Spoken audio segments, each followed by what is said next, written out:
Welcome to Kentucky Football Nation. Let's take a look at our second opponent of the season.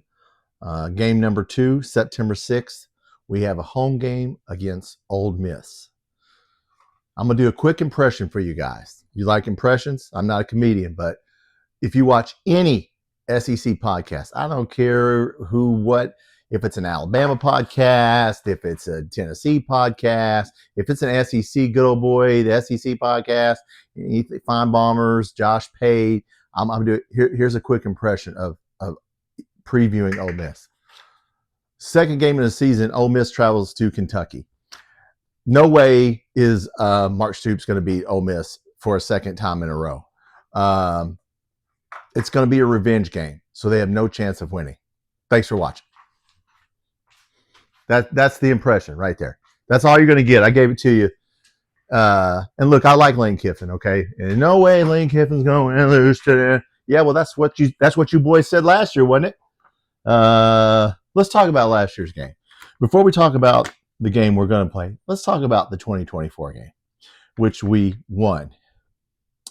Because you're going to find out why Ole Miss lost and they weren't that good. It's right here in the numbers. If you look at the numbers, I'll tell you why they because their offense was overrated. That's why. Because that's what the numbers bear out, and that's what we're going to show you. But first of all, let's start out with our game. And I don't remember if it was the second game last year. It might have been. Last year, when Kentucky beat Ole Miss 20-17, total yards, Kentucky 336, Ole Miss 353. That's close. Passing yards, UK 243, Ole Miss 261. That's close. They had Jackson Dart. They were supposed to, throw for 400 or 500 yards, and didn't go down like that, did it? Didn't go down. In fact, it didn't go down like that in any other SEC games, which we'll talk about that in a minute. Rushing, we had 93 yards. That wasn't good. Well, they only had 92 yards. So there, it was close. Rushing, passing, we hung with them in all those categories. Now, yards per play, we were 4.5 yards per play. They were 6.3, a little better than us. First downs, Kentucky had 22 first downs. You want to know how many Ole Miss had? 14. Well, that's why you didn't win the game right there. Part of time of possession. Here's the reason you didn't win a game. We had it for 39 minutes and 43 seconds, basically 40 minutes. You had it for 20 minutes, 27 and 17 seconds. So either you scored really quickly or we just held the ball, and we just held the ball. And we were able to, match them yard for yard, pass for pass. We were just as good as they were. Offensive, that day. Now, once again, our season went south, and their season went south according to them. But when you look at the numbers, it didn't. It went how it should have went. They should have lost 3 games if you look at their numbers. But let's start out with this year. Since last year's over, we won that game. I know we weren't supposed to win. Everybody, we didn't have a chance to win. Now, I will say this. If you go back and watch my Mark Stoops funeral video, for those of you that are new to the channel, we had a funeral for Mark Stoops. I go over all this. Back in the fall, January, everybody's saying no chance to beat Ole Miss twice in a row. Lane Kiffin's not going to lose to Mark Stoops twice in a row. He's going to be mad. It's going to be revenge. They're going to come in there. But as we get closer to June now everybody's starting to, like I said, they start to hedge their bets a little bit. Now when they talk about the game, they're a little more cautious. Well, Mark Stoops does always do good against Lane Kiffin. Yeah, he does. Kentucky usually plays them. Yeah, we do. We usually play you close. And you got to come to our house. Now, I'm not saying we're going to win, but, we can make it a game. If we can hang around like we did last time and you miss a field goal, we can win. But last year, Ole Miss, their offense was 3rd nationally. I'm going to tell you why. It's because they ran up the score on a bunch of people. The first 4 people they played, they jacked up the score, jacked up all their numbers. Offense was 3rd nationally, 38.6 points per game. In the SEC, in the 20s. In fact, 8 SEC games, they only scored more than 27 one time against Arkansas. So all the games in the SEC that you played, that Ole Miss played, were in the 20s. That's why you lost 3 games, because you couldn't score. That's what the numbers bear out. They averaged 526 yards per game, 350 yards passing, 175 yards rushing. Now, why did they do how well? Damn, if they averaged 526 yards a game and 350 yards passing, well, it's because the first 4 games they just ran the score up on some team. Well, Furman 76-0, Middle Tennessee 52-3. Now, Wake Forest is a Division I decent team. Well, it's supposed to be 40-6. Georgia Southern 52-13.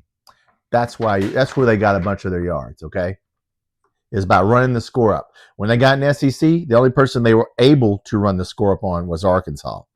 I think they scored 40-something, 43 on Arkansas. Other than that, the other 7 teams you played in SEC, you scored all in the 20s. There's your. So look, should we be scared of these guys? Hell no, we shouldn't be scared of these guys. You know, Lane Kiffin's. Look, I like Lane Kiffin. I like Ole Miss fans. Got nothing against Ole Miss. The One Stupid podcast, Locked On Stupid. Yeah, that you the boys who think you have a football culture, to come on down, since we're just a little old basketball school, and we, see if we can kick your ass again. Look, to be fair, they lost 3 games. They lost to us, LSU, and Florida. 2 of those games they lost by field goals, and 1 they lost by a touchdown. They did beat Georgia. Okay, so they did have some good games. The problem is they weren't sitting there scoring over 30 points, blowing people out like they thought they were going to do. Yeah, very good quarterback, Jackson Dart, playing for the Giants, I think. Man, so now Austin Simmons is their quarterback. He's been sitting on the bench. He's been there a couple of years. I will say this. He's a redshirt sophomore.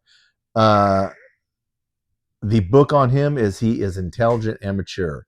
If you go back to the Georgia game and you watch the drive when he had to go in, he drove them down the field for a touchdown against Georgia, and he looked really good. I don't have any film on him because he only played sparingly, so he only threw under 20 passes. So I mean, can't really do any film on him. So I didn't break down any film on him.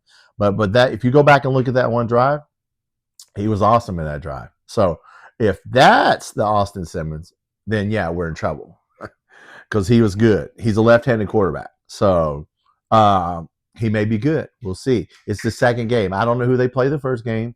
They probably play a cupcake, like we do. Although our cupcake's not really a cupcake, but I don't know who they play, but then they're going to come play us. And yeah, look, listen, all this bullshit about revenge, and who gives a damn? You're going to try and win the game, and we're going to try and win the game. If inspired, if you have to, listen, if your whole season is inspired to beat us, you got a lot more bigger problems than us. Transfer portal. They picked up some good players. They picked up a Penn State wide receiver, Harrison Wallace, pretty good player. They picked up Oklahoma State, one of their better receivers, Dejon Stribling, who's really good, to go along with Caden Lee that they already had. So they have some really good wide receivers, which is why we have to get a pass rush on, which is why we're going to be at a disadvantage against them, because I don't think our defensive line is going to be able to do what it did last year. So I would not pick us to win this game, but you never know. Brad White, if we can blitz them, if our linebackers are any good, I don't know. But I know this, we can't let them sit back there and just, pick us apart. Now, last year defensively, they had a solid defense. They were 14th in total defense, 14.4 points per game. That's pretty good. I mean, their defense was not the problem. It was your offense. Number 2 scoring defense, school record 52 sacks. So that defense was doing everything it could to win game. It was just people were shutting down the offense. And I don't know. I'm not an Ole Miss fan, so I can't speak for. I didn't watch all your games. Maybe you didn't run the ball. I don't know. Maybe I don't know. But they were just SEC schools were able to shut down your offense a little bit, enough to win. They have rebuilt their defensive line with freshmen and sophomores. Okay, they signed 2 edge rushers, one from LSU, one from Nebraska. So much like us, they're rebuilding their defensive line. So if their defensive line is no good, we're going to be able to run on them. And if our defensive line is no good, they're going to be able to throw on us. So, or maybe I don't think it'll be like last year. I say that. Maybe we'll match them yard for yard. They lost their best cornerback and 2 safeties. So they are rebuilding their defensive backfield, which doesn't give us an advantage. Well, I mean, Cal's out. I don't think we're going to sit back. We're not going to sit back there and throw the ball 40 times. So that's not really going to I don't think that's going to make a difference. Sorry, my chair is it's making me sore here. I don't think that's going to make a difference as far as their backfield, defensive backfield not being that good. They have the 4th ranked class as far as commits. We had the 10th. They have 30 new players, much like we do. They have a bunch of new players. We have a bunch of new players. So everything's going to be riding on Austin Simmons. If he plays well, then they'll probably play well. Like I said, it's Lane Kiffin. The guy, look, Lane Kiffin's going to figure it out. I don't know that he's going to win an SEC championship, but look, he's good enough that he's going to figure it out. I may link to Theo Vaughn for you guys that watch YouTube. I like Theo Vaughn. He has a podcast, a comedian, and I'm going to link to that in the comment section probably. He did like a 2-3 hour interview, and it was just really, really cool to see Lane Kiffin as a person. He's a guy I'd want to hang out with. Like, he's a lot of fun. I love it when he tweets shit out. He doesn't do it to be to be a smart ass.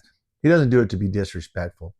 But I always like it when they're searching for a new coach and he's like, yeah, I'm on the way to Texas Tech or whatever. I'm leaving to go to Florida State, to check it out. So he's always saying stuff. I like that. I like that he's always saying stuff.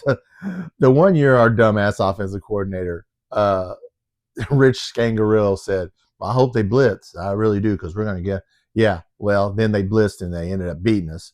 And then he just nonchalantly said, well, they wanted us to blitz them, and we did. So you got to give it up to the guy. He's a lot of fun. Like I said, I could hang out with that dude and have a beer with him because he's a cool dude. Like I said, I like Ole Miss. Sometimes the football culture gets on my nerves. You haven't won the SEC since like 1963. Hell, we won it in 1976. So let's not pretend like you're way above us, because you're not. As I said, you're not in the good old boy club either, so don't feel bad. Well, you are now because you're winning. If we win, we'll be in it. But as soon as you get rid of Kiffin, then no. And I have good memories back in the late 80s, very early 90s. I was stationed in, as I've said before, in Mississippi and Alabama. And I got to go to some, of course, I was closer to Mississippi State and T-Town, Alabama, than I was. But I went to the Egg Bowl in Jackson. I went to Oxford one time. It was beautiful back then. Really nice. I'm sure it's very nice now. People are cool in Oxford. I didn't wear a Kentucky hat because I wasn't that stupid. I didn't wear Mississippi State either. That's actually who, we were stationed near. Columbus was near Starkville. We were kind of closet Mississippi State fans, even though we all weren't from there. And it's a good place to see a game back then. I'm sure it is now. So, look, nothing against Ole Miss, personally. Look, you're going to try to win a game. We're going to try and win the game. And I get it. People get on these podcasts, and they're trying to get views, and they're going to say whatever they have to say, and I get it. While we're at 13 minutes, I'm just sitting here yakking about the Ole Miss game. I'm not picking us to win this game. Well, no, I'm not picking us to win this game because I just, like I said, I don't know that we can hang with them unless we can run on them. Unless Calzada does something magical. Look, for some reason we have their number. So, you never know. You never know. I'm not going to say never. I'm sure we'll probably be a 6.5 point underdog. It'll probably be around a touchdown, I'm sure. I don't think it's up yet. It may be up yet. I haven't looked on FanDuel this early. They already have us up, Toledo games up. They do have some week 2 games up, but I don't think they have that up. But anyway, listen. We're going to preview the next game, week 3, and I think that's Eastern Michigan. I don't have any film on because they have a new quarterback, so I have no film on that quarterback, but we're going to talk about Eastern Michigan. We'll do one game at a time. This was game 2. We're going to go to game 3.